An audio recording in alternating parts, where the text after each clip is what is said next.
அடுத்ததாக இயேசு ஏறிய வானம் பேச வருகிறது.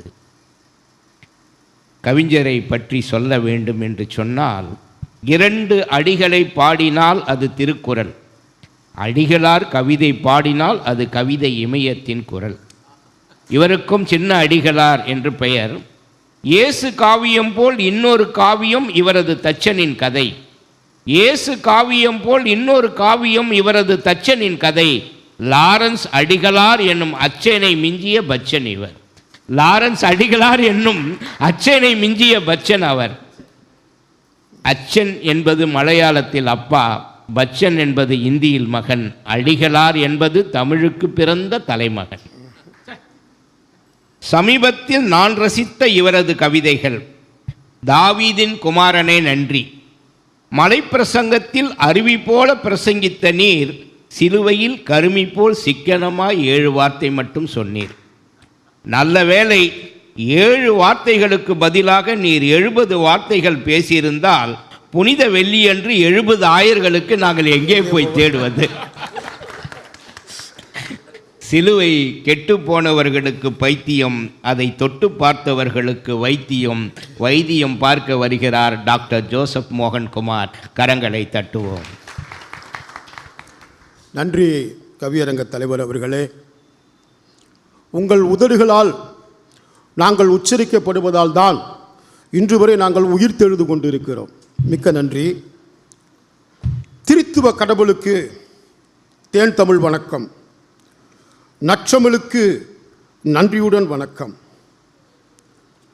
கவியரங்க தலைவர் கவிக்கடல் ஐயா ஜான் தன்ராஜ் ஐயா அவர்களுக்கும் என் கரம் கூப்பிய வணக்கம்.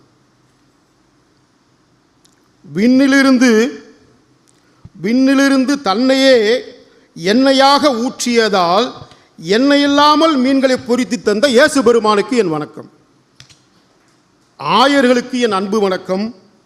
அன்புநாதர் ஆலயத்தினுடைய நேயர்களுக்கு என்னுடைய இறை வணக்கம். வரிசையாக அமர்ந்திருக்கிற உங்களுக்கு என் வணக்கம். அலைவரிசையில் ஆங்காங்கே அமர்ந்து பார்க்கிறவர்களுக்கும் என் வணக்கம். காலம் கருதி கவிதைக்குள் நுழைகிறேன். இயேசு ஏறிய வானம் பேசுகிறது. இயேசு ஏறிய வானம் பேசுகிறது. இயேசு எனும் தைல குடுவை உடைக்கப்பட்டதால், இயேசு எனும் தைல குடுவை உடைக்கப்பட்டதால் மகதலேனா கொண்டு வந்த மரியாள் கொண்டு வந்த தைல குடுவை உடைக்கப்படவில்லை. இயேசு எனும் தைல குடுவை உடைக்கப்பட்டதால் மகதலேனா மரியாள் கொண்டு வந்த தைல குடுவை உடைக்கப்படவில்லை.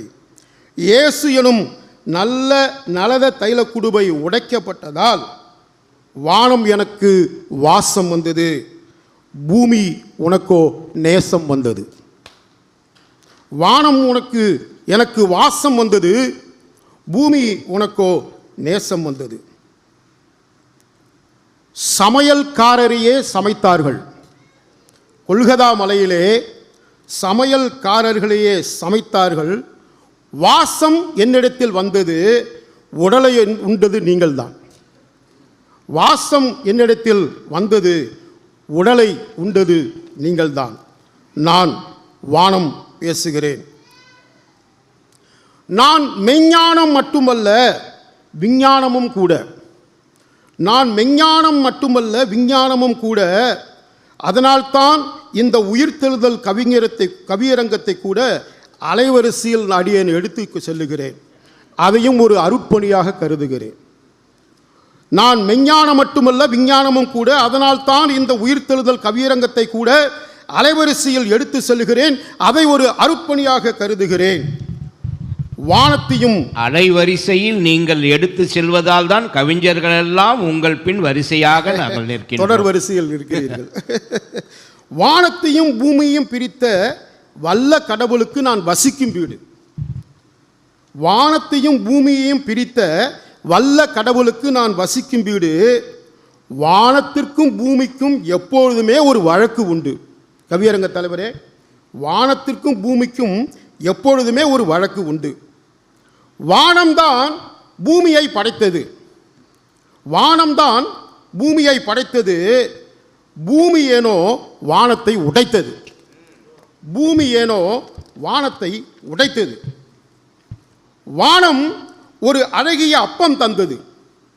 வானம் ஒரு அழகிய அப்பம் தந்தது. வக்கிரக பூமியோ அதை வாட்டி தின்றது. வக்கிர பூமியோ அதை வாட்டி தின்றது. வானம் ஒரு வாழ்வின் திராட்சரசம் பொழிந்தது. வானம் ஒரு வாழ்வின் திராட்சரசம் பொழிந்தது. பூமியோ அதை புளிக்க வைத்து போதையாக்கி கழித்தது. பூமியோ அதை புளிக்க வைத்து போதையாக்கி கழித்தது. நான், வானமாகிய நான், பூமியின் தாகத்திற்கு ஒரு புனித மேகத்தை அனுப்பினேன். வானம் நான் பூமியின் தாகத்திற்கு ஒரு புனித மேகத்தை அனுப்பினேன். பூமியோ கொல்கதா மலையில் அதை இரத்த மழையாக்கி ரசித்தது. பூமியோ கொல்கதா மலையில் அதை இரத்த மழையாக்கி ரசித்தது. வானம் நானோ வாழ்வின் அடையாளம். வானம் நானோ வாழ்வின் அடையாளம். பூமி தாழ்வின் அடையாளம். பூமியோ தாழ்வின் அடையாளம். வருத்தம் என்னவென்றால், அவையோரே, தலைவரே, வருத்தம் என்னவென்றால், பூமியை வானமாக்க வானத்தை கடவுள் பூமிக்கு அனுப்பினார். பூமியை வானமாக்க வானத்தை கடவுள் பூமிக்கு அனுப்பினார். மானுடமோ எங்களுக்கு பூமியே போதும் என்று வானத்தை மீண்டும் வானத்திற்கே அனுப்பிவிட்டது. மானுடமோ எங்களுக்கு பூமியே போதும் என்று வானத்தை மீண்டும் வானத்திற்கே அனுப்பிவிட்டது. சிலுவை வான கணிதத்தின் கேம்பஸ் ஊசி. சிலுவை வான கணிதத்தின் கேம்பஸ் ஊசி. இயேசு அதில் வரைபடமானார். கால கணிதத்தின் இறைவிடையானார். இயேசு அதில் வரைபடமானார். கால கணிதத்தில் இறைவிடையானார். எனது ஓசோன் படலத்தை கிழித்த பூமியை தைக்கவே, எனது ஓசோன் படலத்தை கிழித்த பூமியை தைக்கவே இயேசு சிலுவை எனும் ஊசியோடு உள்ளே நுழைந்தார். மானுடத்தின் கிழிசலை இழைந்தார். எனது ஓசோன் படத்தின் ஓட்டையை தைக்கவே இயேசு சிலுவை எனும் ஊசியோடு உள்ளே நுழைந்தார். மானுடத்தின் கிழிசலை தைத்தார். வானம் நான் ஒரு அட்சய பாத்திரம். வானம் நான் ஒரு அட்சய பாத்திரம். பூமியோ ஒரு பிச்சை பாத்திரம். வானம் நான் ஒரு அட்சய பாத்திரம். பூமியோ அது பிச்சை பாத்திரம். நான் பிச்சையிட்ட ஒற்றை தங்க காசை பூமி 30 வெள்ளிக்காசுக்கு விற்று போட்டது. அருமை. நான் பிச்சையிட்ட ஒற்றை தங்க காசை பூமி 30 வெள்ளிக்காசுக்கு விற்று போட்டது. ஆயினும் விடுதலை பெற்றது. ஆயினும் அது விடுதலை பெற்றது. இறையலின்படி பெண்ணும் நானும் ஒன்றுதான். பொதுவாக பூமியைத்தான் பெண் என்று சொல்லுவார்கள், ஆகாயத்தை ஆண் என்று சொல்லுவார்கள். ஆனால் இங்கே வானம் சொல்லுகிறது, இறையலின்படி பெண்ணும் நானும் ஒன்றுதான். எப்படி? அன்று ஆகாய பிதாவினால் ஆபரேஷன் செய்யப்பட்ட ஆதாமுக்கு தழும்பு இல்லை. ஆனால் தகன பலி செய்யப்பட்ட இயேசுவுக்கு தழும்பு உண்டு. இயேசு என்ற மரியாளுக்கு தொப்புள் கொடி தழும்பு உண்டு.